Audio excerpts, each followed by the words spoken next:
ఈరోజు ఆర్థిక పరిస్థితి చాలా వరకు మెరుగ్గా ఉంటుంది. పాత తప్పుల నుండి పాఠం నేర్చుకోవాలి. క్రీడల ద్వారా మీరు శారీరక మరియు మానసిక ఆరోగ్యం మెరుగుపరచుకోవచ్చు. ఇది మీ జీవనశైలిని సానుకూలంగా మారుస్తుంది. మీ జీవిత భాగస్వామితో చిన్న చిన్న గొడవలు రావచ్చు, కానీ అవి సాయంత్రం వరకు సర్దుకుపోతాయి. కొత్త ఉద్యోగం కోసం ప్రయత్నించేవారు విజయాన్ని సాధిస్తారు. మీరు కుటుంబంలో ప్రియమైన వారి నుండి మద్దతు పొందుతారు. మీరు కష్టానికి తగిన ఫలితాలను పొందుతారు. ఈరోజు మీరు చాలా సవాళ్లను ఎదుర్కోవాల్సి రావచ్చు, అయితే మీరు దాని గురించి ఆందోళన చెందాల్సిన అవసరం లేదు. స్త్రీ యొక్క చెడు దృష్టి వల్ల మీకు జరిగే పనులు ఆగిపోతాయి, వచ్చే డబ్బు ఆగిపోతుంది.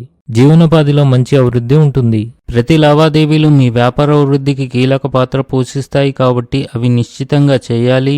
అధికారుల సహకారం ప్రతి పనిలో ముఖ్యం. వారి మద్దతుతోనే విజయం సాధించవచ్చు. ఈరోజు మీ ధైర్యం పెరుగుతుంది. ఈ రాశి వారికి ఈరోజు మధ్యాహ్నం ఒకదాని తర్వాత ఒక మంచి శుభవార్తలు అందుతాయి. మీరు ఆనందంగా ఉంటారు. స్థితులు ప్రతికూలంగానే ఉంటాయి, కాబట్టి జాగ్రత్తగా ఉండండి. మీరు మీ ఇంటి నిర్వహణపై కూడా పూర్తి శ్రద్ధ చూపుతారు. మీరు మీ జీవిత భాగస్వామితో కలిసి మంచి ఆహారాన్ని ఆనందిస్తారు. ఈ రోజున మీ సుఖాలు పెరుగుతాయి మరియు మీ ఖర్చులు పెరుగుతాయి, కానీ దానితో పాటు మీ ఆదాయం కూడా పెరుగుతుంది. గృహ సమస్యలు పరిష్కారం అవుతాయి. ప్రేమ సంబంధాన్ని కొనసాగించడానికి సమయం మరియు నమ్మకం రెండూ అవసరం. మీ అత్తమామల నుండి మీకు కొంత డబ్బు అందే అవకాశాలు కనిపిస్తున్నాయి. ధ్యానం చేయడం ద్వారా మీరు ఆధ్యాత్మిక శాంతిని అనుభవిస్తారు. ఈరోజు అదృష్టం మీతో ఉంటుంది. మీరు ఆఫీస్ ఒత్తిడి నుండి ఉపశమనం పొందుతారు.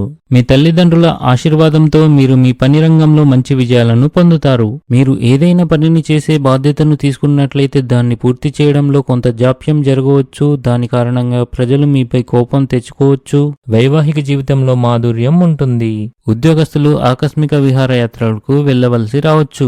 సాయంత్రం మిత్రులతో కలిసి మీరు కొన్ని చిన్న చిన్న వినోద కార్యక్రమాలు చేపడతారు. ఇవి మీ దినచర్యల విశ్రాంతిని తీసుకువస్తాయి. ఈ రోజు మీరు కొన్ని కీలక నిర్ణయాలు తీసుకోవాల్సి ఉంటుంది. ఆత్మ సహచరుడి అంచనాలను అందుకోవడం కష్టమవుతుంది. ఉద్యోగంలో మీకు చాలా బాధ్యత ఉంటుంది. ఇంట్లో ఏదైనా ఎలక్ట్రానిక్ వస్తువు పాడైతే భారీ ఖర్చులకు దారితీస్తుంది. ఆహారం యొక్క స్వచ్ఛతను జాగ్రత్తగా చూసుకోండి. ఈరోజు అదృష్ట సంఖ్య వచ్చేసి 9. ఈరోజు అదృష్ట రంగు వచ్చేసి గులాబీ రంగు. ఈ విధంగా ప్రతిరోజు మీ రాశి ఫలాలను తెలుసుకోవాలంటే ఈ వీడియోని లైక్ చేసి మీ మిత్రులందరికీ షేర్ చేయండి. ఛానల్ని తప్పకుండా సబ్స్క్రైబ్ చేయండి.